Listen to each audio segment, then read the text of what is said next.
The Austrian, mostly self-taught composer Arnold Schönberg was born in the late 19th century. He was very influenced by all the traditional Germanic composers like Bach, Mozart, Beethoven, Brahms, Wagner, Mahler, and so on, and learned most of his compositional technique by studying their scores. Schönberg wanted to continue this Germanic musical tradition and saw his work as a logical continuation of that heritage. His compositional career can be divided into three periods: the Romantic period, in which he wrote very lyrical and passionate late Romantic music; the free atonal period, in which he wrote pieces without tonality, without a tonal center, and where traditional harmony rules don't apply anymore. And by the way, Schönberg and his students rejected the term atonality. They thought that it was absurd since atonal means without tones, which is obviously ridiculous, but it has still become an established term. And finally, the dodecaphonic period, in which Schönberg invented and started using the 12-tone technique, which was a new system he felt he needed to organize his pieces.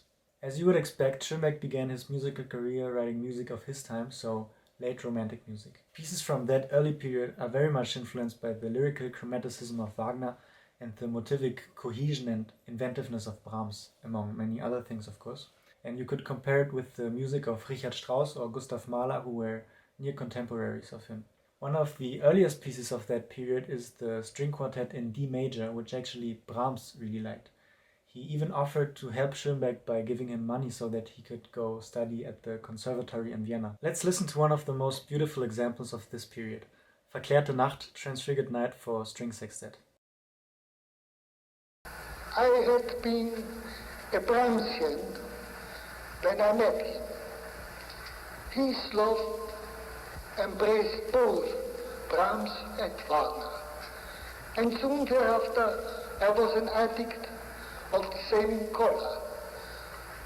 No wonder that the music composed at that time mirrored the influence of both these masters, to which a flavor of Liszt, Bruckner, and perhaps of Hugo Wolf was added.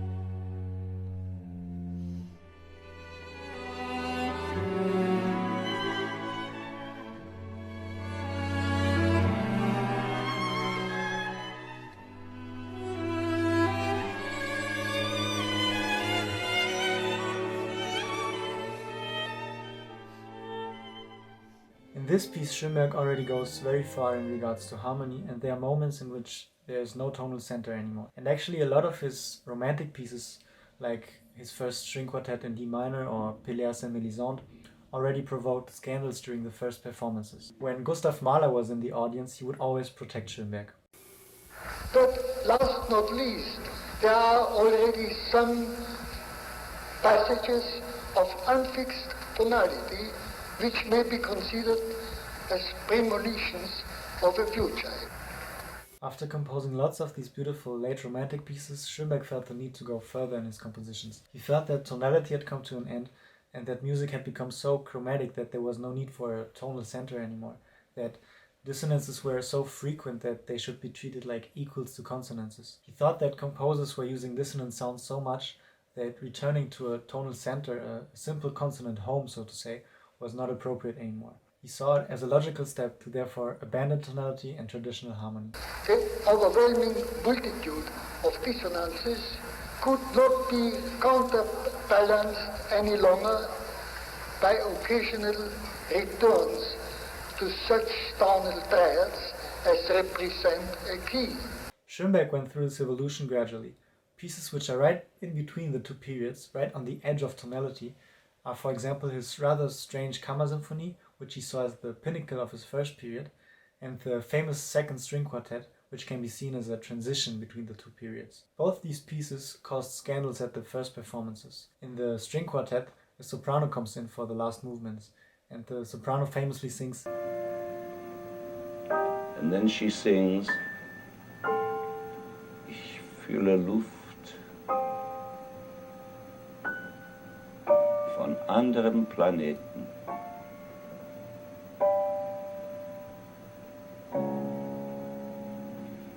Among other things, in these pieces, the harmony is very complex, and one feels that there's something new building up. I recommend to listen to those pieces. Of the second string quartet, opus 10, which is the transition to the second period, this period which renounces a tonal center, what is falsely called atonality.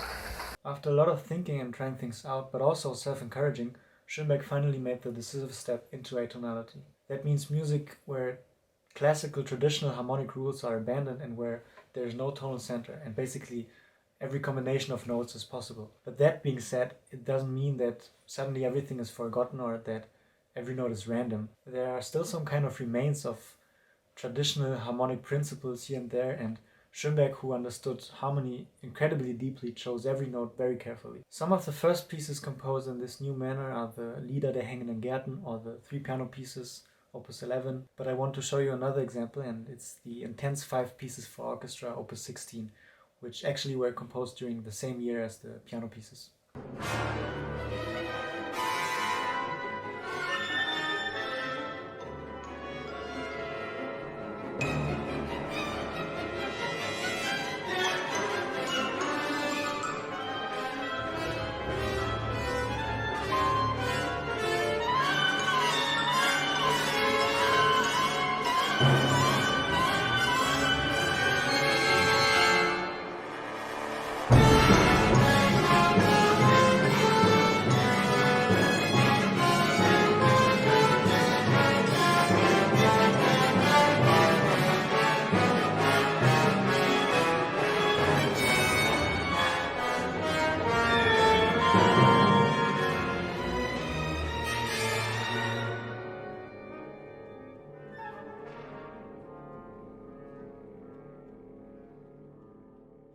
This second period of Schoenberg is characterized by extreme and direct, even violent expression. Schoenberg then felt the need to have some kind of new system. Since the tonal system had been abandoned, it was rather difficult to compose larger, cohesive and organized works, because basically in tonal works you could always organize your music around harmonic regions, and you would begin with your home key and the dominant and close harmonic regions and explore more and more distant harmonic regions until you find your way back home.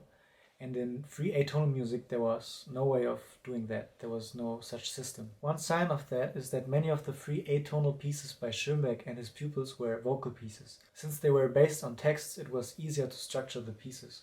But for instrumental music, it was difficult to compose larger works. So many of the early atonal works are very short pieces. Schoenberg therefore invented the 12-tone technique. This technique essentially consists of putting all the 12 chromatic pitches in a certain order. This is called the row, and then basing a whole composition on this row and variations of it. This technique allowed the composer to create larger works again and guaranteed cohesion throughout the work, since everything in a 12-tone piece stems out of the initial 12-tone row. Instead of relating every configuration in a piece to a tonal center, every configuration in a 12-tone piece is related to the Grundgestalt, in that it consisted of always the same tone relation as this Grundgestalt provides. Schoenberg and some of his students saw this technique as somewhat the ultimate goal of the Germanic tradition of composition until then. And by that they meant that since the early Renaissance music through Bach and Beethoven, Brahms and so on, there was always a search for cohesion of the musical material, a search for interrelation and connection between the musical elements. And since in a dodecaphonic piece everything stems out of one single 12-tone row, this allows the most coherence possible. The 12-tone technique should also make the pieces more comprehensible and intelligible. Schoenberg and some of his pupils often talk about this Fasslichkeit in German, which means understandability or graspability, and the cohesion which is created through the 12-tone technique should make a piece clearer and more graspable. It is in first respect a method ascertaining logical order and organization, of which comprehensibility should be the main result. One example of a 12-tone piece is Schönberg's Fourth String Quartet.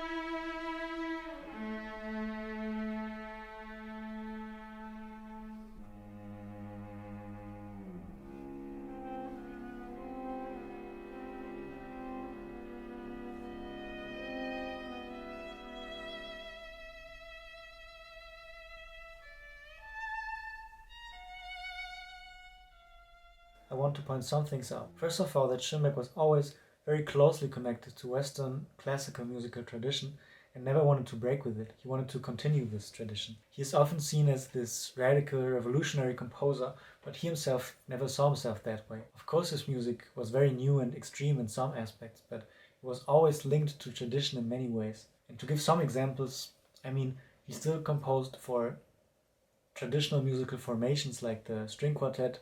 He often refers to traditional musical forms in his pieces. He still wrote melodies, themes, phrases. He used musical motifs and varied them just like Beethoven or Brahms.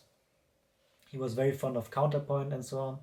There are many things like that. And he once said that he actually just tried to be a better Tchaikovsky. What about these accusations of anarchy and revolution, while it was distinctly evolution, no more exorbitant than that which always has occurred in the history of music?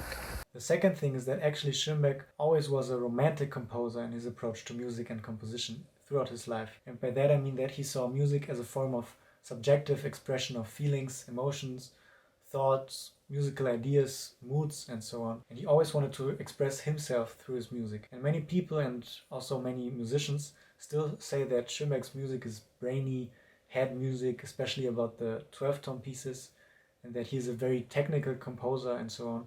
But that's actually not the case at all, or at least he's not more technical than, let's say, Beethoven. And Schönberg never wrote music for the sake of a technique.